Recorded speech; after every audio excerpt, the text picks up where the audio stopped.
খবরদার, ওইটা শুধু 27-এর 26 তারিখ দিবাগত রাতে করলেই হবে না। বিষ্ণু বলেছেন ফালতামিসু ফিল আশরিল আওয়াখির মিনাল ভিতর, রমজানের শেষ দশকের বেজর রাতে তোমরা তালাশ করো। তার মানে 21, 23, 25, 27, 29 এই 5 রাতেই আপনাকে ইবাদত করতে হবে বুদ্ধিমানের মতো। বুদ্ধিমান ঝুপবে যে কূপ মারে, ঠিক কি না? আর যারা বুদ্ধিমান নয় এরা খালি কলুর বলদের মতো খাটে। বিশ্বাসীরা, আল্লাহর প্রিয় বান্দারা, তারা স্মার্টলি কাজ করে, তারা ঘাম ঝরায় না। তারা এমন সময় কাজ করে বসে একদিনের কাজে 1000 মাসের সওয়াব হয়ে যায়। মা বাইনা 60 ইলা 70, বিষ্ণু বললেন 60 থেকে 70 এর মধ্যে আমার উম্মতরা মরে শেষ।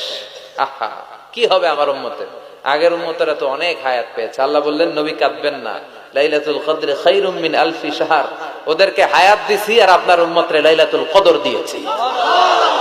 ওই রাতে আপনি এক রাত ইবাদত করলে 1000 মাস ইবাদত করলে যে রিওয়ার্ড আপনি পাবেন, যে সওয়াব পাবেন, ওই সওয়াব আপনার আমলনামায় দিয়ে দিবে কে? তবে এজন্য কদরের রাতে ইবাদতের দরকার আছে না নাই?